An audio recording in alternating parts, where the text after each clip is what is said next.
Just done doing a show for Pride Fighting Championships. I was the commentator.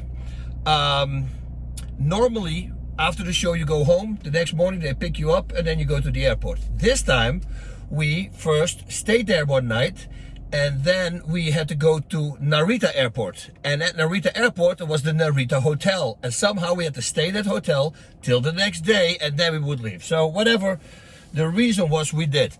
It's Quentin Jackson, it's myself, and 5 other guys. I'm not going to mention any names in this story.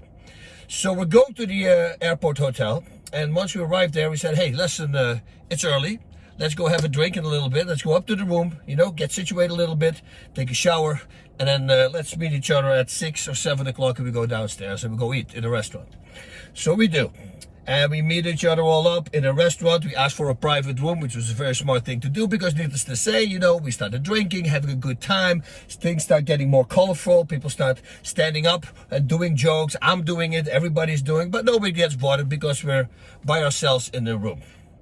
Anyway, I'm looking at this situation and something tells me you have to go to bed. So I look at Quentin and I say, you know what? I know this is really weird, but I'm going to go sleep early. So it was like 9 o'clock. We stayed up for 2 hours, 9 o'clock, 9:30. And Quentin goes, hey, I want to do the same thing. I want to be fresh tomorrow for when we leave. I said, cool, but let's go. So we go up and we go to sleep. The next day I wake up and I hear a lot of noise on the hallway. And I go, what's going on? This is weird, right? So I open the door, there's construction workers there. They're like fixing the walls and the whole hallway is white. So apparently somebody went through the hallway with a fire extinguisher. So I'm looking at the situation, I go like, whoa, this is kind of crazy. And while I'm looking around, I see why they're fixing the holes. They have fists in the wall. People were hitting with their fists in the wall. And I go, whoa. Okay, now I drank a little bit, but I wasn't drunk at all, like crazy drunk. So I knew I didn't do anything, but just to make sure, you know, I was seeing if my fists would fit the profile, so to say. Couldn't get in there. It was a really tiny fist, so I was completely safe. It was more convincing than the O.J. Simpson gloves. You remember that? But he still get in there, little tiny gloves. Oh no, I can get in there. They were like on top of his head. This, I absolutely could not get in. So it was much better. So I go back into the room, get situated, and the telephone goes. And there's people from the Pride Fighting Championships. They say, what have you and Quentin been doing? I said, we've been sleeping. He says, no. Why did you break the hotel and did some damage to the hotel? I go, we didn't do anything. We went to sleep. No. We're going to come to the hotel right now. I go, yeah, whatever, dude. So I'm throwing up the horn. I'm just relaxing there. And sure enough, 45 minutes later, there they are with security. They're knocking at my door. So I said, now what? He says, well, you guys did some damage. You're going to have to talk about it. I said, listen, we didn't do anything. We were asleep. I said, I have no clue who did anything. And so let's figure this out. Let's go. So we're going downstairs to a special room, and there's everybody's there. Quentin is there, the other 5 guys are there, and now they want to know who did it. And constantly to Quentin and I, they're telling us, it's okay, you can come clean. You know, we don't really care, we just want to take care of this. And we go like, dude, we were asleep, and they probably thought that the other guys that were covering for us, but no, they needed to know who did it. And I go, well, I have no clue. So good luck figuring it out. I'm going to go upstairs. No, you're not going to go upstairs. You're going to wait, and we need to know this before everybody leaves. I said, no. I need to go. I mean, I have an airplane to catch, so I need to go. And they said, no, you're not going to go. You're not going to leave this country before we know who did what. And I go, are you serious? Yeah. I go, okay, well, I don't know. Okay, what about this? How many guys? There's 7 guys. What is the damage? And it was like $2,000, I believe. I go, okay, what if we all put $300 in the pot and we just leave? But of course, when I said that, they thought even more that I was responsible for it. But I figured, you know, we all started drinking, right? We all had a great time. So kind of we're a little bit responsible as well, you know, even though we went up, you know, we all go out together, like the Musketeers, right? All for one, one for all. Let's do this, you know, let's just put the money together. No. That was not going to happen. We couldn't do it. We had to tell who it was, because otherwise, all of us were not allowed to leave the country. And I go, okay, well, I'm going to sit down. I saw a coffee pot, I think, and I put in some coffee. I'm sitting down and I'm just waiting. And 30 minutes later, one guy stepped forward. He says, okay, You know, yes, it was me. It was me. And another guy stepped forward. It was him as well. And then another person stepped forward. There were 3 guys stepping forward. I go, okay, finally, we know who did it. Let's put still all the money together, $300 each, you know, and let's get the heck out of here. No. We couldn't leave.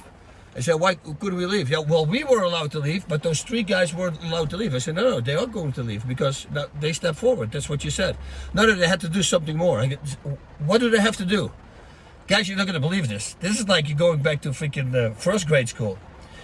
Each of them had to write down 500 times on the pen and paper, with a pen on paper, I am sorry for what I did. Something along those lines. They had to write it down 500 times. I'm not kidding. This was their punishment. And then we were allowed to leave the country. So that's the story with the Pride Fighting Championships. Now, on one of the trips, when I went back with my Dutch manager, this was when I still was fighting from Holland. It was a 13-hour flight going back to Holland. So what I would do, I would pop a sleeping pill, a roofie, you know, and you guys are going to freak out, but in Holland, they're completely legal, you know. Here, some idiots, of course, they start doing bad things with it, and then it became a date rape drug. But that's a pill that you can just get. And boy, do they knock you out. So yeah, I understand it. That is not a good thing to sell here. Anyway, what you do with that, you pop a pill and you will sleep 13 hours, trust me. You know, you wake up in the morning for breakfast. So we're flying back, they wake us up for breakfast, the lights go on a little bit. I say, open the window, you know, so we have a little bit of light, you know, we can wake up. And I open the window, my manager and I were both looking outside. And we're going like, wow, there's a lot of planes, look at this. That's like an American Airlines plane. There was a United plane flying. He says, yeah, I always like these American planes, you know, those chrome planes. He says, look at this. And it was a United Airlines plane came by. I go, wow, this is so weird because we're so close together on such a big piece. Whatever happened? So suddenly, my manager goes like, oh, that's a weird plane. And I go like, what? I said, that's not a plane. Can I find something here? It was something that went up straight, like this. And this thing is huge. When I talk huge, I would say 80 yards, like a big freaking thing, far away. It goes up straight in the air, and suddenly it stops, it does this, boop, and it lays still. And I'm freaking out, and I grab my camera. Remember, this is like 94, so there were film camera with the film. And I grab it, I open it up, and it starts rewinding. Apparently, the film is empty. And I go, no, we can't, no phones, we cannot do anything. And suddenly, we're both glued to the thing, and it goes, it shoots away. Now, I'm talking, this thing is miles away, far away. And from 0 to 60, it shot away. So we, of course, freaking out, running to the cockpit, just walking into the cockpit. Yeah, at that time you still could do that. There was no problem at all. And he goes, what's going on? I go, dude, did you see the UFO? There was a UFO. And he goes, no, there's no UFOs here. I said, there was a UFO. Nothing can go up straight, hang still, and then freaking leave. That had to be something. He says, no, there's a military testing base there, you know, and they probably have a new, whatever, aircraft or whatever they have. And I go, this was not human. I can tell you that. Or we simply still don't know. This was also back in 94, like I said, maybe could have been 95. But what it did, again, it went up straight, it stopped, boop, horizontal, and I was looking at it, and suddenly it went, it shot away. Now, since then, because that's why I'm telling this story, yesterday I put it out in an interview that I did in Holland for the UFO podcast. And everybody was saying, hey, do it in English because this is in Dutch, they can't understand it. Now, that person who interviewed me, he sent me a video, a link. He says, was it this thing? Because more people have shown that long thing. And I'm telling you, that was the thing. So I'm going to post that link under this video so you can see what we saw. Only with us here, it takes off slowly. With us, it was like, it was gone. It went from 0 to super freaking fast. Like warp speed. Flying through everything. Those were my stories. Tales from the car. I was standing still, as you noticed, because, you know, it's raining in California. And a lot of people don't know how to drive in California when it's raining, because it almost never rains. It's an average rainfall here of 1 day a month. That's what they say. So, very nice, very dry, though. And don't drive if you don't have to drive when it rains, because people, they just keep the same speed. And that's simply, you cannot do that. Godspeed, everybody. And party on in moderation.